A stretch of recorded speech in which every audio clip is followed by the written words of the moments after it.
Halo teman-teman, saya Afif Ali Sofia Maskur, mahasiswa Universitas 17 Agustus 1945, jurusan Administrasi Bisnis. Terima kasih sudah menonton video ini. Hari ini kita akan membahas salah satu kasus sengketa merek yang cukup menarik di Indonesia, yaitu sengketa merek sarung gajah duduk. Video ini dibuat untuk memenuhi tugas mata kuliah hukum bisnis sekaligus sebagai bentuk edukasi hukum kepada masyarakat. Kita akan bahas kronologi kasus, analisis hukum, dampak bisnis, serta pembelajaran yang bisa diambil dari kasus ini.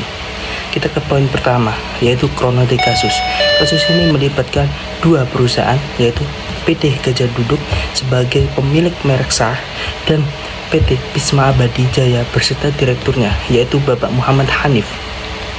Pada tahun 2023, PT Gajah Duduk menemukan adanya sarung bermerek Gajah Duduk, termasuk varian Gajah Duduk Asia Kembang, yang diproduksi dan dijual oleh PT Bisma Abadi Jaya di pasar.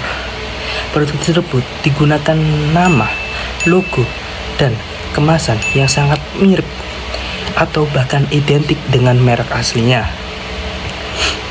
PT Gajah Duduk kemudian melaporkan hal ini ke pihak berwenang.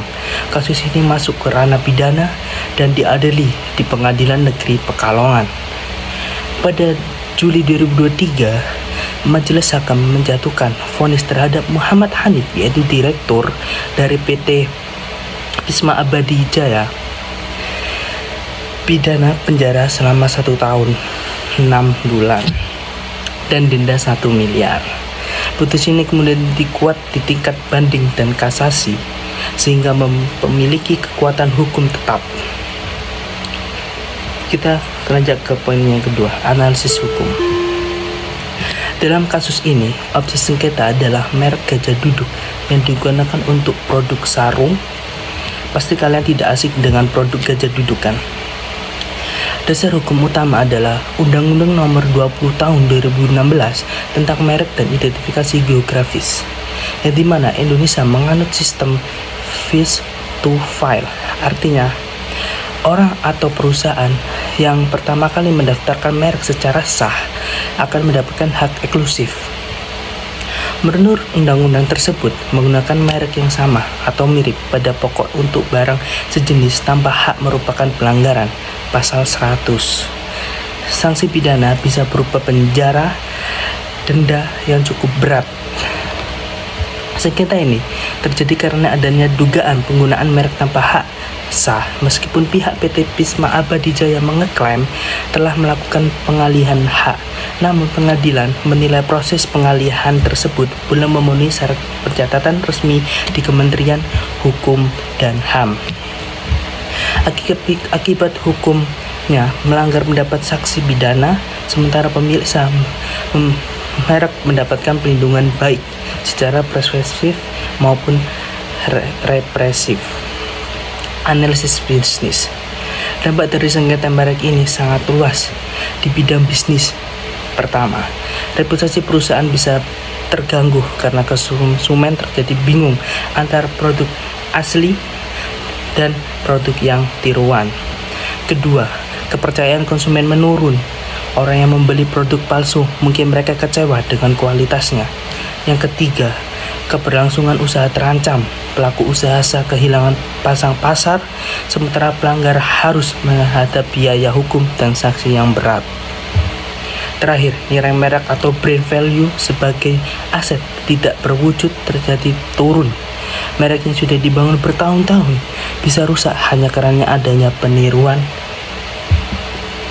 Lalu, apa pembelajaran yang bisa diambil pelaku usaha agar tidak mengalami kasus serupa? Yang pertama, 1. Selalu melakukan pengecekan merek terlebih dahulu sebelum memproduksi dan mendaftarkan. Yang kedua, daftarkan merek secepatnya dengan itikat baik. Yang ketiga, jika ada pengalihan hak merek, pastikan proses pencatatan resmi di Kemenkumham. Yang keempat, bangun brand dengan fokus pada kualitas dan inovasi, bukan meniru bukan ataupun menyontoh.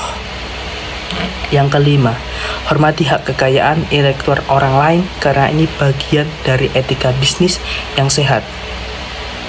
Kasus ini membuktikan bahwa pelanggaran merek bukan hanya masalah perdata, tapi bisa berujung pidana. Demikian pembahasan singkat mengenai sengketa merek Gajah Duduk. Kesimpulannya, pelindungan merek sangat penting untuk menjaga keadilan dan keberlangsungan bisnis di Indonesia. Mari kita dukung bisnis yang beretika dan menghargai hak intelektual. Terima kasih telah menonton. Jangan lupa like, share, dan komen.